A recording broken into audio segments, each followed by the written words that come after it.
Most of us look back on our childhood with fond memories. It's a time with no responsibilities, just movies, cartoons, and pure unadulterated fun. But deep down, maybe it wasn't all rose-tinted love and laughter.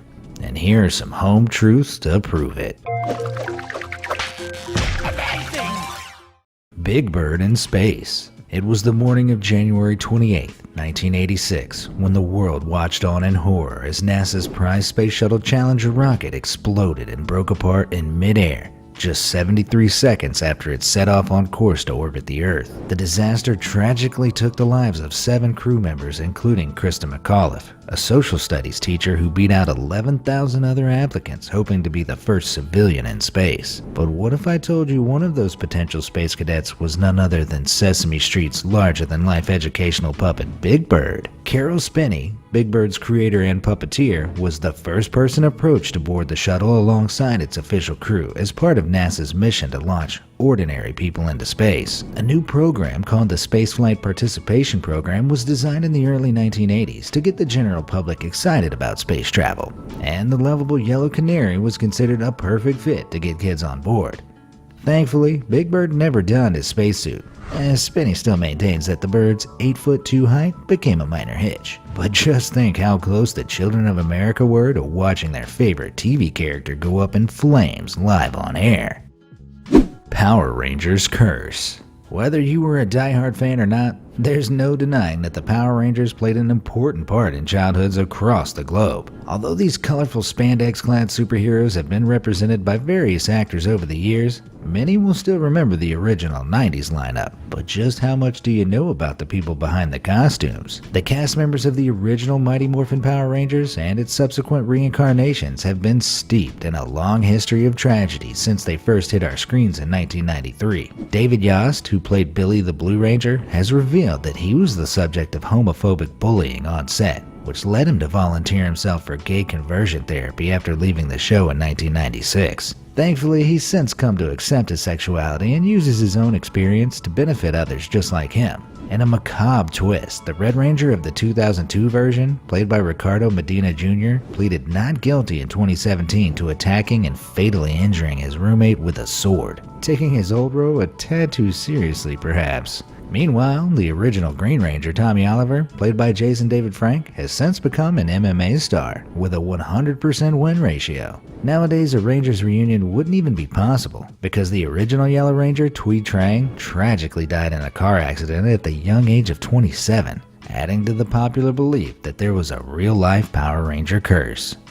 Dr. Seuss's Secret Life. Theodore Geisel, otherwise known as Dr. Seuss, is one of the world's most loved children's authors, responsible for the creation of a whole host of iconic childhood characters, from the Cat in the Hat to the Grinch. His own lack of children has led some to believe that Seuss disliked kids, and although his indifference remains unproven, his personal life was still far from perfect. Geisel was married to his first wife Helen Palmer, who was suffering from cancer, when he met and fell in love with already married Audrey Stone Diamond, beginning a scandalous affair. Diamond divorced her husband to be with Geisel, while Helen struggled to cope and eventually resolved to take her own life by overdosing on barbiturates in October 1967. In a heartbreaking suicide note, Helen wrote, "I cannot conceive of life without you," and even decided to protect her husband's much-loved reputation by proposing, "My going will leave quite a rumor, but you can say I was overworked and overwrought. Sometimes think of the fun we had all through the years." The following summer, Seuss and Audrey Diamond became married, and his scandalous past was kept buried, upholding his image as the ever-rhyming joyful children's writer.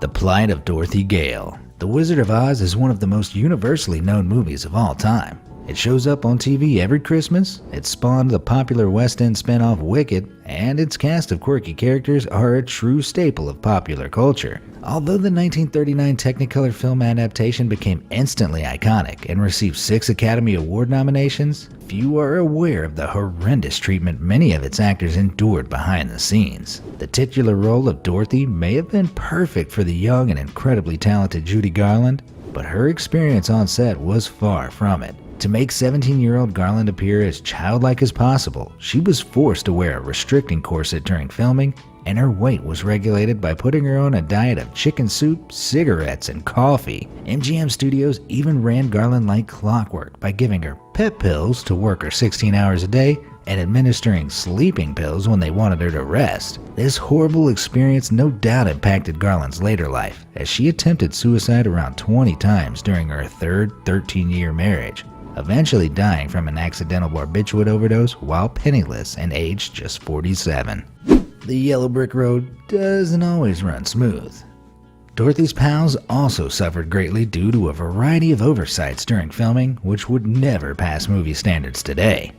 The infamous suit worn by Burt Lahr, who played the lovable Cowardly Lion, was made from real lion skin and hair and weighed in at around 90 pounds, making filming so uncomfortable that 2 assistants had to dry the suit each night after excessive sweating. Meanwhile, the original Tin Man, Buddy Ebsen, almost died after inhaling dangerous aluminum dust from the toxic body paint, which collapsed his lungs, hospitalizing him and putting him out of the role, which was then handed to Jack Haley. Using toxic materials for filming didn't seem to be a major concern for MGM though, as the fake snow used in the infamous Poppy scene was actually 100% industrial grade asbestos. The Scarecrow wasn't so safe either, as the facial prosthetics used to create his iconic look left visible marks on Roy Bolger's face for over a year. Oh, and did I mention he was supposed to be romantically involved with Dorothy in the original script?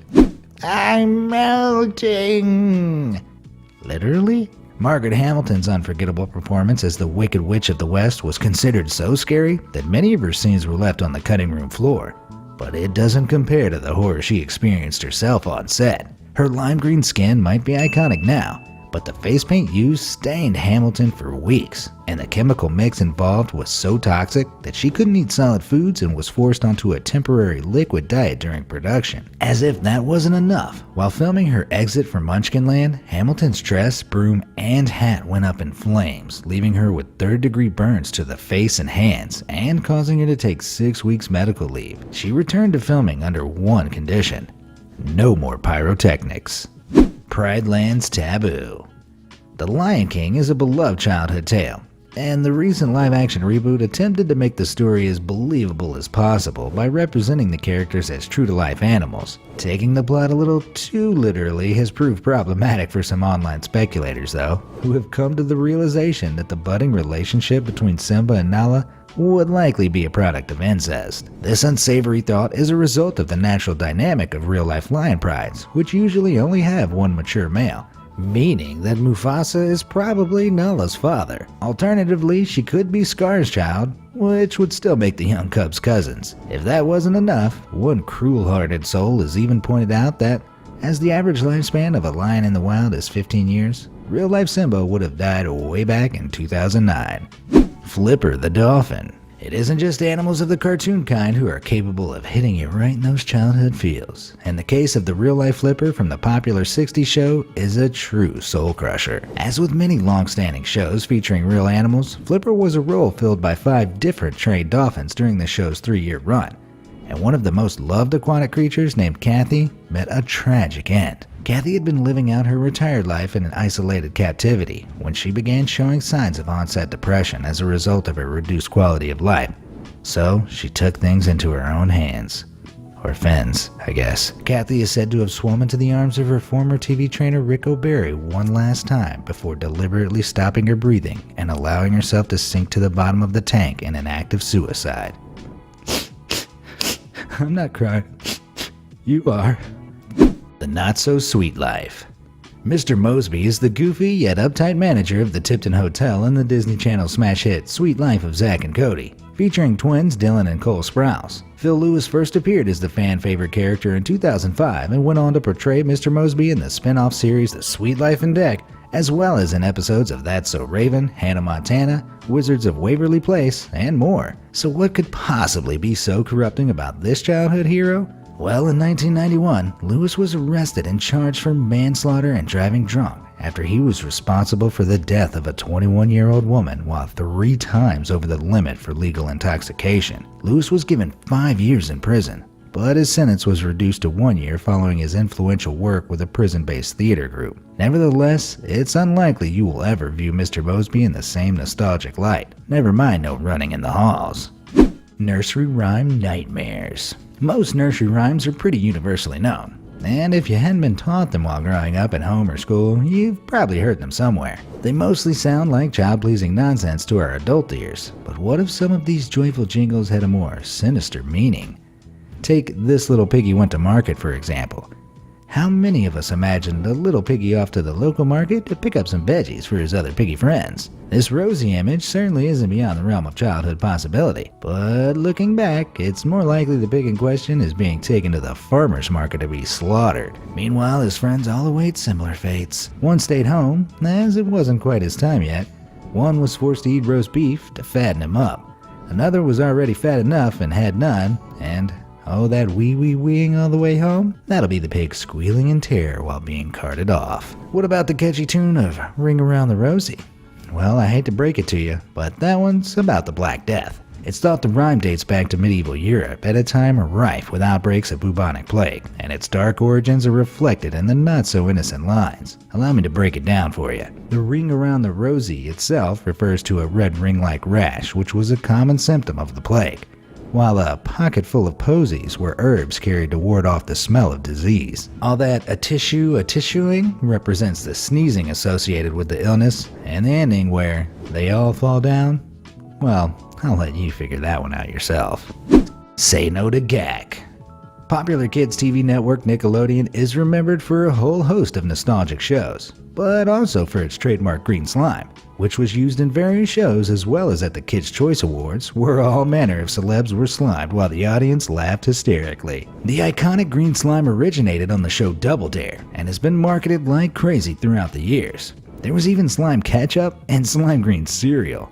The most popular form of good old Nick slime was the kids' toy nicknamed Gak. But despite being a nightmare to get out of carpets, what could be so damning about this colorful goo? In an interview in 2013, Double Dare host Mark Summers has explained the origins behind this seemingly nonsense name. And it's definitely not what you'd expect from a product mass marketed to kids. Do you know what Gak on the street means? That's right. Yep, it turns out kids were begging their parents for the product of an inside joke by a Philly-based production team who named the slime after the local street name for a Class A drug. If anything, there's a missed opportunity here to encourage kids to just say no to Gak. How many of these facts made you rethink your childhood? Do you feel you need to hit the unsee button after watching this video? Let me know in the comments down below, and I'll see you next time.